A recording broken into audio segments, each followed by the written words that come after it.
Hey, it's Dr. Kate Walker with your Tuesday coaching for Step It Up members. If you're listening to me on a replay, watching me on a replay, awesome for you because you're doing something amazing right in the middle of your day or in the middle of the supermarket, or maybe you're on the treadmill. Who knows? You do you. But I'm glad you're here.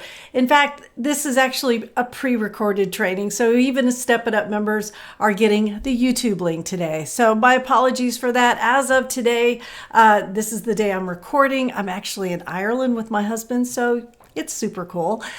So who knows what day it will be, though, when you actually get to watch. So this episode is the October Scary Stories episodes.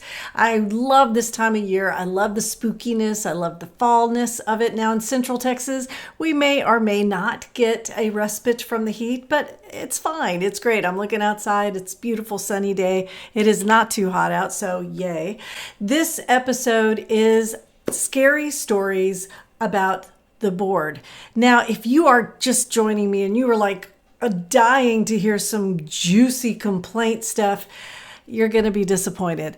The deal is, the board's honestly been doing really, really well. In Texas, a couple of years ago, we had some big changes. We had some consolidations. We had a lot of things change, and it's for the better. So a lot of the problems that I would have talked about 5 or 6 years ago, really scary stories, like waiting 3 years to have a complaint heard, and then it's just thrown out. So you just kind of had 3 years of your life totally stressed out and taken away, only to find out everything's fine, which is great news. But that type of backlog with things not being investigated for years was typical a few years ago. I mean, it wasn't the board's fault. They were underfunded, and like many agencies, you can't do your job if you only have 3 people and they're handling 4 boards, right? So psychology, social work, LPC, LMFT, it was a lot of work.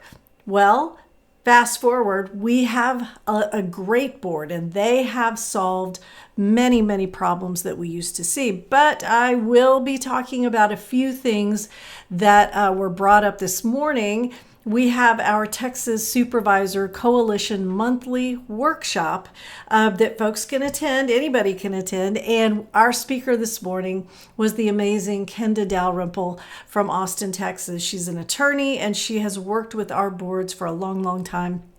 And she always has such an amazing presentation. So I will be talking about a couple of things she mentioned to us, so that at the end you'll have an idea, of course, what to avoid, but also a couple of ways to make your practice a whole lot better. This won't be a terribly long episode. So like I said, I just didn't have a whole lot of negative stuff to report. I think you guys are doing great. So here I go. So one scary story, and I could have saved this for the Supervisor Scary Stories episode, but I want to talk about it now because I have seen this before, back when I was the liaison to the Texas LPC board as a part of TASES. The complaints we would see when those complaints hearings were open, it wasn't uncommon to see, I should say, when an associate was just in over their head.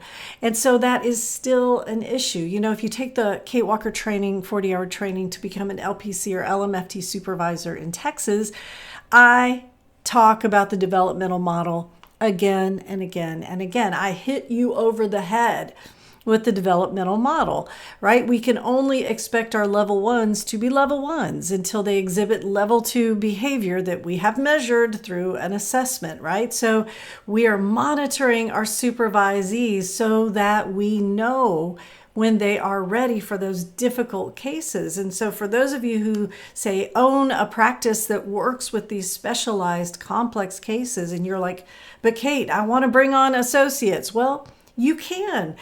Train them though, right? Make sure that they're trained, have some sort of a procedure so that when they finally see that complex case, they're ready, right? Because that is one of the scary stories that Kenda talked about with us this morning are associates who are put in situations with attorneys on the stand or in a deposition, or with families, with high conflict families, and they are just in over their head, and then a complaint gets filed. They didn't know how to do the paperwork. They didn't know what to do, how to do the treatment plan. So that's it. I won't say as simply as that's so fixable.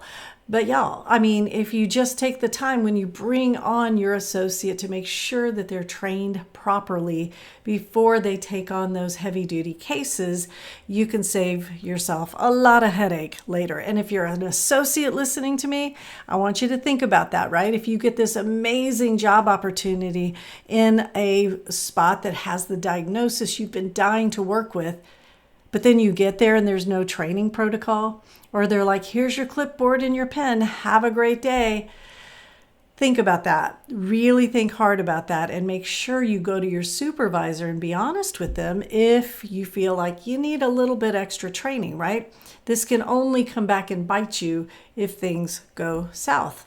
All right, next thing Kenda talked about were unwritten rules. All right, you hear me talk a lot about, okay, if there's no rule, we defer to best practices. Best practices come from our professional organizations, or they come from research and, anecdotally, even what we hear in consultation groups like the ones that we have with Step It Up and the Texas Supervisor Coalition.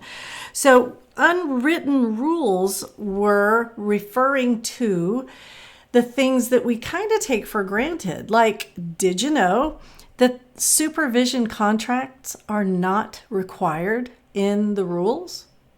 We teach it. In fact, that's one of the things the Kate Walker online 40-hour training is known for, right? You will leave my supervisor training with a working contract, not just a template that you go home and fill out yourself. It will be corrected by a grader. There will be feedback. It is a working document when you leave my course. Yeah, rules don't require that. So it's like, did you realize that?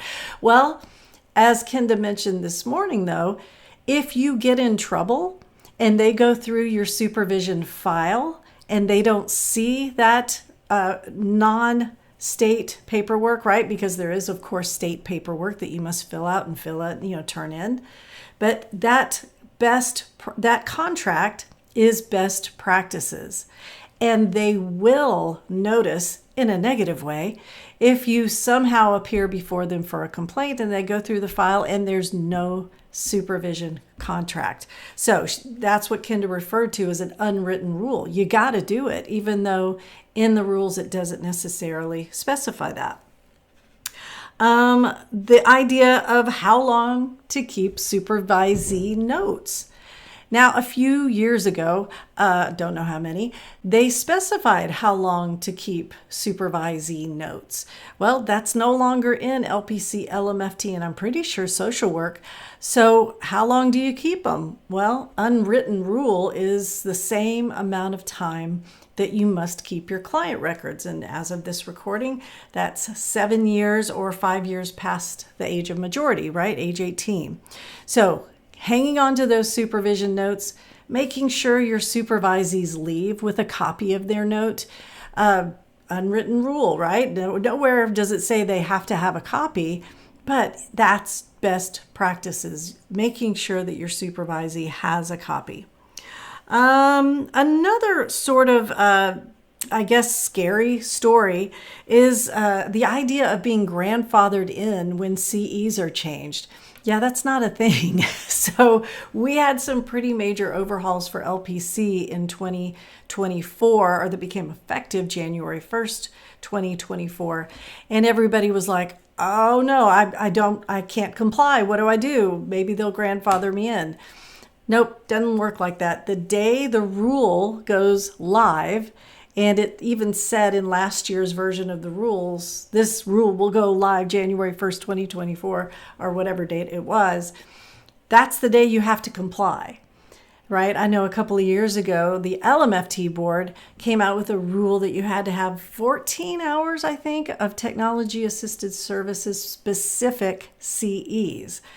And I want to say the rule came out in November and was going to be live January 1st, perhaps. No, I take that back. I'm misspeaking. So I think the rule went live in November, And I'm a December birthday, so I had like 6 weeks to find and pay for a course that gave me, I want to say it was 14 hours. It was a lot, y'all. It was a lot of hours to get in a very short period of time before I needed to renew my license.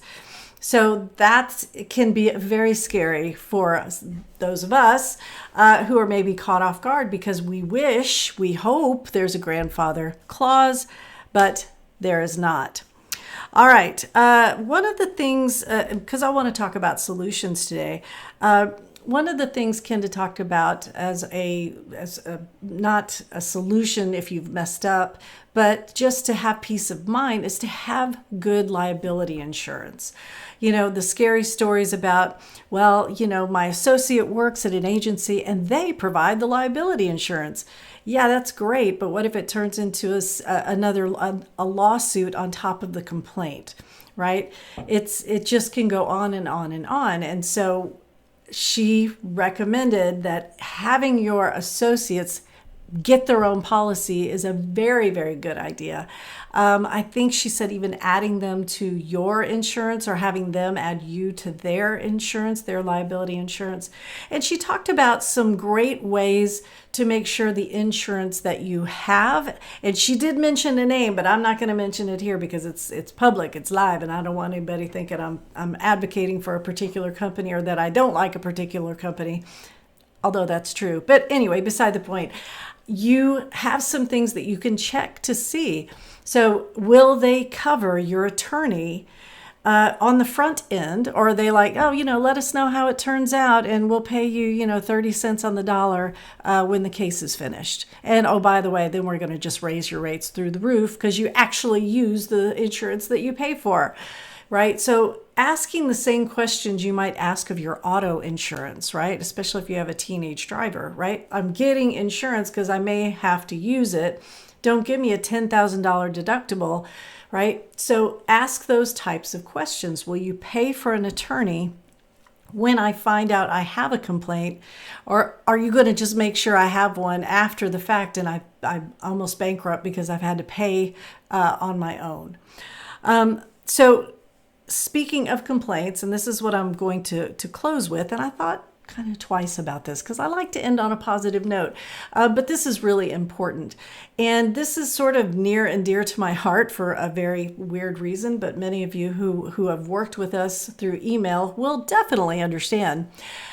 We all know email can get lost, right? Email goes to junk. Email gets tagged as spam.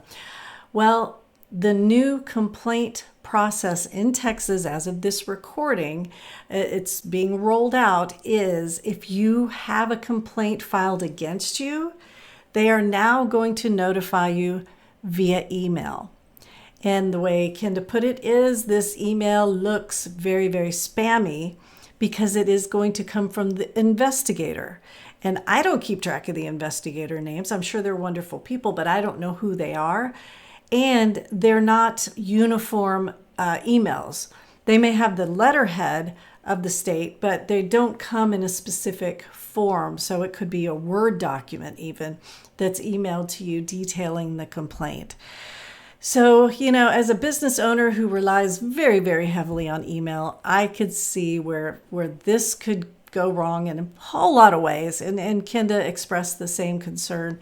So that might be something to really advocate for if you live in Texas or you're licensed in Texas and you have an opportunity to attend a board meeting virtually or one of their lunch and learns.